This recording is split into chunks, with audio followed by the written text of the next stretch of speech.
Filho amado, você queria uma resposta. Então ouça o que eu tenho para você. Filho, eu sei que as coisas não estão sendo fáceis para você. Levante sua cabeça e enxugue suas lágrimas, porque tudo vai mudar. O choro pode durar um dia ou uma noite, mas a alegria vem ao amanhecer. Isso só é uma prova, não desista. Vou dar a força que você precisa para sair dessa situação. Vou te ajudar. Vou lutar ao seu favor, porque estou vendo seu sofrimento. Eu vou te ajudar e você vai cantar o hino da vitória e dará um grande testemunho. Creia que ainda esse ano você receberá sua bênção.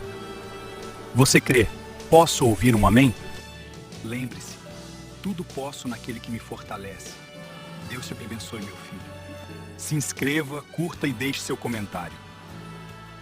Será que posso contar com você?